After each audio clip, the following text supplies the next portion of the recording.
Hello, everyone. I hope you're having a really good day. It's a pleasure to be here. Without further ado, we're going to start talking about my lovely topic, which is about how death saved my life. So I'm referred to as an urban yogi and a wellness warrior. Now, the reason that is because I passionately believe that wellness is worth fighting for, and urban because I've spent a lot of time in a lot of different cities. I also strongly believe that everyone on this planet should be empowered and equipped to best create and live their best life. Now, why is that? Now, that's because from a very, very young age, when I was asked, what do you want to be when you grow up? I used to respond with, I want to make movies. The reason was movies were my first love from as far back as I can remember. And also, I loved the way they took you into like an imaginative space and you got to escape and imagine lots of crazy things, right? Now that evolved as the years went on, and I actually started to believe that when a person's on their deathbed, so to speak, breathing their last breath, their life flashes before their eyes. So I really believed that people, and to this day I do believe, that people really have that moment just before they pass or transition where they have all of these scenes that will flash by, right? So you have memories, you have people, you have different landscapes, you have sounds. So this is the movie, which led me to now think that, hang on a minute, what I'd wished for when I was much younger, which was to make movies, actually came true. So I realized that my life is my movie, and it's being made until the day that I die. And the thing is that I'm actually the main lead and the director. Okay, so with this in mind, with the whole thing where I'm making my movie, remember, I'm the main lead and I'm the director, I wanted to share with you some of the wise teachers that I've met along the way in my movie in the making so far. So one of the things I wanted to start discussing was actually mortality. Now, mortality for me was a really unnerving and best avoided subject for a very, very long time. And if we're really honest, I think that's probably the case for most of us, right? If there's any mention of death, there's often a pin drop silence just like that. This brings me on to an experience that had happened, which was basically that at the age of 5, my mother nearly passed away. So she was in a coma for 2 weeks. So I remember visiting her at the hospital every single day, to the point that the smell of hospitals still is quite disturbing for me, because it just takes me back.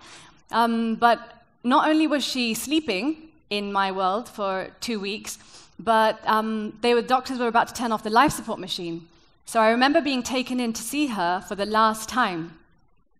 Now, when I was taken in to see her for the last time, I was really confused because, remember, I was only 5 years old, and I wasn't really sure where she was going.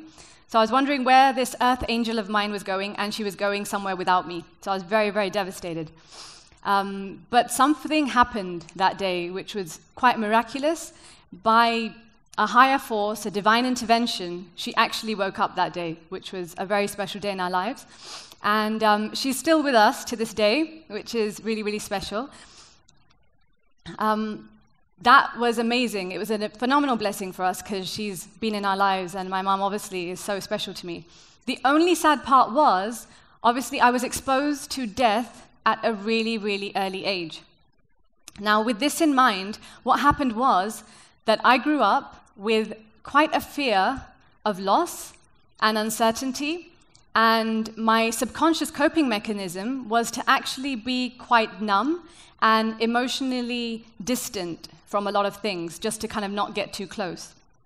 So this kind of continued as I grew up, and it resulted in a life of autopilot.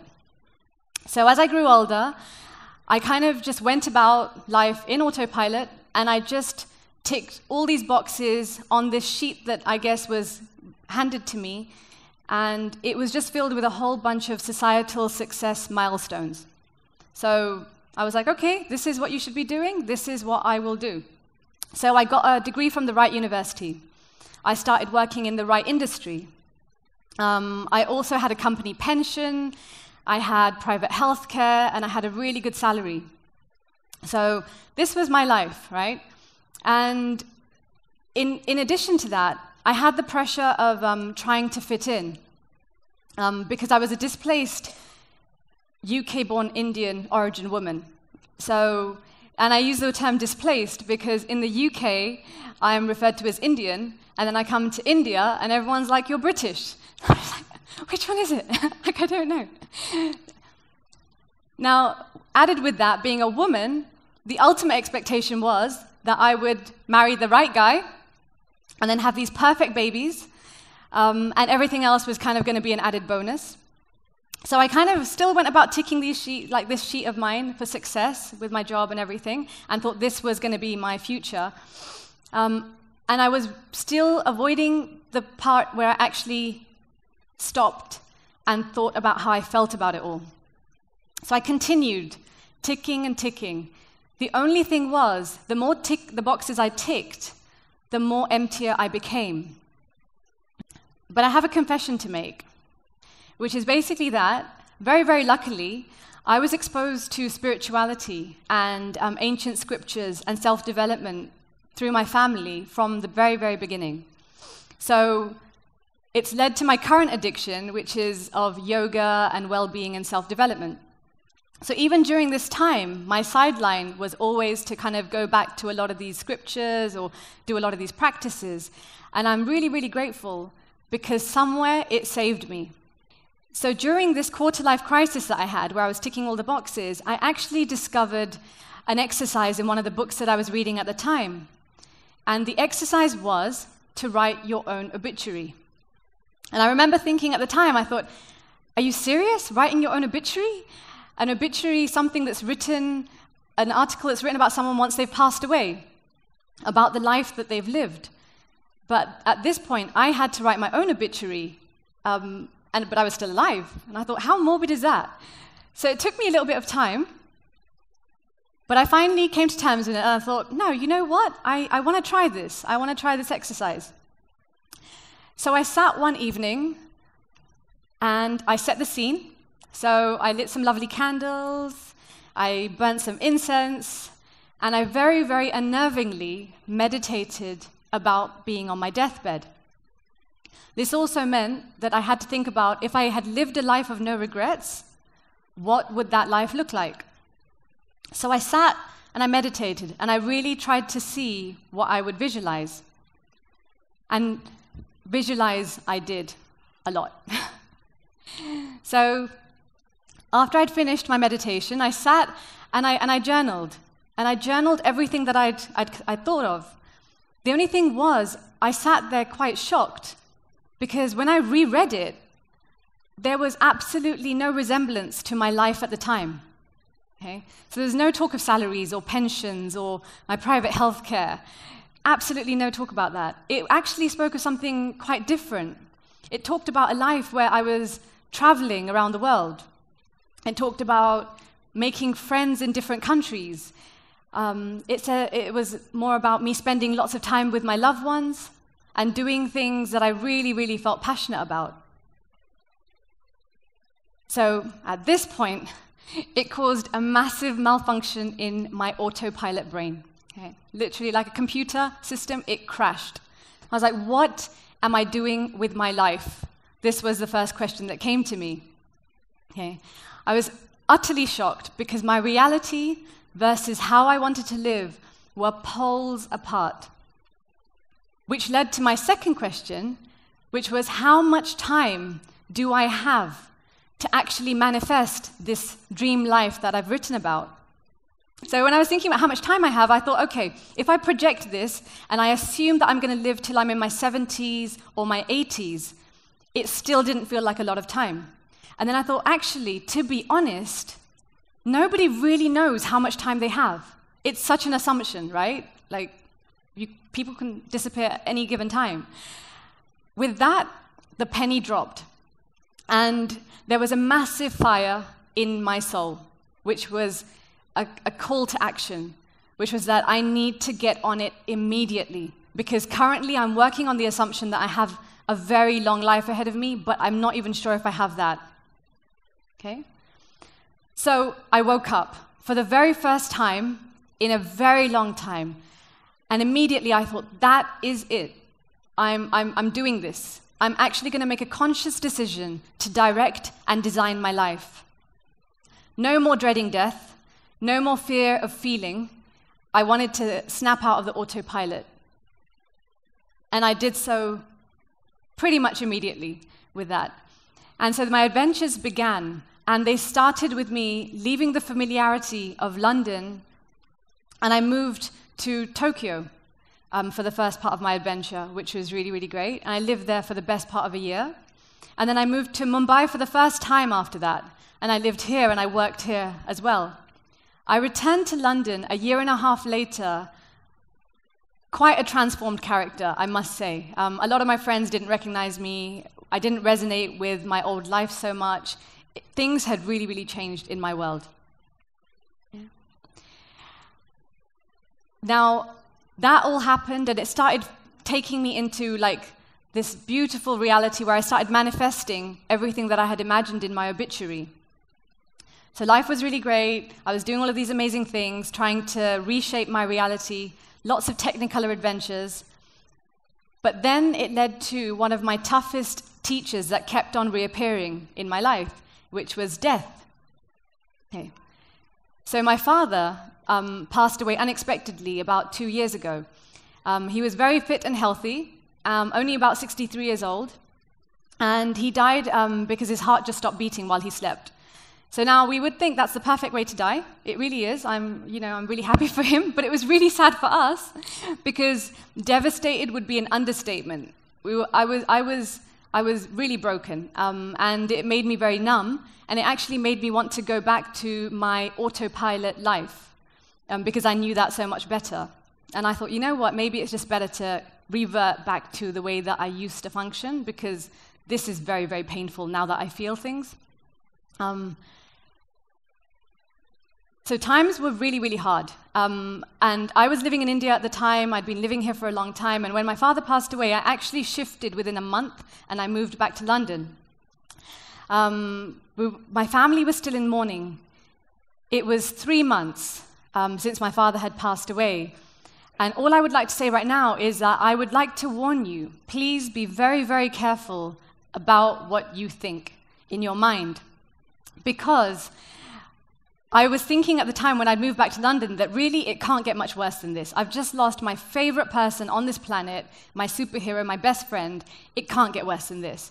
Unfortunately, it got worse. So it says brain hemorrhage, basically. The reason I'm saying that. So what happened was, 3 months in, after my father had passed away, our family was still in mourning. And we had some really bad news, which was that my older sister collapsed with a brain hemorrhage. So we were completely shocked. Again, really, really just shaken up, because it had only been 3 months since my father passed away. And so we were all relocated to New Zealand and were praying for her to wake up, because that's what it was. Literally, for the first few days, the doctors weren't sure that she was going to make it. So we sat there and we prayed that she would wake up. So every hour, every minute, every second was excruciating. But she woke up, which was phenomenal. Then we had the operations to stop the bleeding in her brain. And then again, we were praying for the operations to be successful. So there was days of this. Again, the hours, the minutes, the seconds were so painful, but she woke up. And then it led to the months, the weeks that turned into months of just trying to check that her motor skills were intact and that she had her memory. And thankfully, it was a miracle and a half in our lives, because 6 months later, she fully recovered and she had her memory, she was back on top form, and she even started going to work again, which I was really upset about, actually. I was like, don't do this, why are you doing this? So this is my sister. She fully recovered after 6 months of her brain hemorrhage, which was a massive miracle. Now, this miracle actually shook me up for the second time in my life, because where I'd kind of reverted back to being quite numb after my father passed away, with my sister's miraculous recovery, I felt awoken again, but this time it was really enhanced. I all of a sudden had different perspectives on life, and I started seeing the interconnectedness of my journey. And I also started realizing and understanding that all of these plot twists that happen in our lives are some of our biggest teachers. Okay. So, with that, I wanted to share with you some of those invaluable teachers. One of the first ones was impermanence. So that was with my mother's coma, right? So I learned impermanence really, really early on, which was that nothing is really permanent. And I don't mean that just don't get attached to anything, but it means that you have to really value everything and everyone around you, because they're here 1 second, but they could be gone the next. And that's the same for every other different element in your life. The second two teachers were intuition and time. Okay? And that was through me facing my own mortality through writing my obituary. So I learned that you really have to start listening to your inner voice and really pay attention to what it's telling you. And time. Time is our biggest asset. I cannot stress this enough. Time is your biggest asset. And you really must use it wisely. Like every day, every hour, every minute, it's really, really your asset. The fourth one was death, right? So the biggest teacher of all that kept coming into my life, and I think will continue to come into my life. So death it teaches you so much, and it's taught me so much, right? Which is to value the time that we have. And as opposed to seeing it as a negative thing, and I say that, a lot of people do see this negatively, because if you try and spark a conversation about death, I promise you a lot of people won't want to engage. Right? But if you start to understand that death is actually quite a positive thing, because once you realize that everything is impermanent and that your time is quite limited, all of a sudden, life is very precious. So it really is very, very important that you understand that your life is so, so precious, and what you do with your time is completely up to you. The fifth and the sixth main teachers in my life were habit and stress. And I learned these through my sister's brain hemorrhage. And the reason I say habit and stress is because I've learned the importance that over the years that you really need to cultivate good habits. And these are really, really key, because you can't underestimate the power of stress. And now when stress strikes, if you have cultivated good habits, whatever those good habits are, they will see you through those stressful times. Now, was this the last of my trials and tribulations? Most definitely not. Unfortunately, I would love them to be the last time I go through something this traumatic, but this is not the end. This is kind of just, this is life, right? So my plan of action is to, in the meanwhile, in between these plot twists, to make sure that I really embrace life and try to live it to its best. And I mean not necessarily big things, even the small things, like holding doors open for strangers, smiling, making sure that you tell your loved ones how much they mean to you. These things that we can do on a daily basis are actually the really big things that make a massive difference. Because your life isn't just made up of the big moments. Your life is actually made up of all of the small things that you do habitually. That makes up our story, right? And is it that simple? Is it as simple as I make it out to be? To be completely honest, no. It's not that simple. I really wish it was. But it really, really helps. And like I said, I can't stress enough of how much this cultivation of habits can really change your life. So for me, it's been meditation and journaling. They've made a massive difference in my life. So just as much as possible on a daily basis, if not on a daily basis, it's 2 minutes to just sit down and ground myself. It really helps me. And journaling, I see it as a download, literally like a computer download, where throughout the day, so many things are happening to us. It's all getting stored in our head, right? Imagine the amount of data you have in your mind. You need to take that out and offload it somewhere. And rather than offloading it in a bad mood, it would be so much nicer if we just took some time, took a book, and just wrote it all out, just seeing it as a download. Okay. Now, the final outcome is that I have a very different tick sheet now. So from my previous former version of society and success, I now have one that actually involves what I want to experience, who I want to be, the things I want to feel, and the things that I actually want to share with the world. And if for no one else, it's actually for myself that I do this. Okay. And that's led to me now embarking on a whole bunch of really fun things in my life as a fully fledged urban yogi, I guess, or a wellness warrior. Now, what I'd like you to do is courageously go forward after today. Really honor your visions, honor yourself, and honor your time. And really try and maybe bring some of those into your existence and into your life, because the visions that we have are very, very intrinsically connected to our spirit. You're not getting those visions for no reason. You have those visions because you're capable of achieving so much, you're capable of being so much, and you really can live, be, and do whatever you dream. And I'd like to leave you with this thought, which is that please understand and realize that I don't know if it's been your dream or not to be a movie maker, but you really are the director and the main lead of the film called Your Life. And if you don't do any of these changes for anyone else, it's about doing it for you. So, yeah, please go forth and make it happen. Great. I wish you well, people. Thank you so much.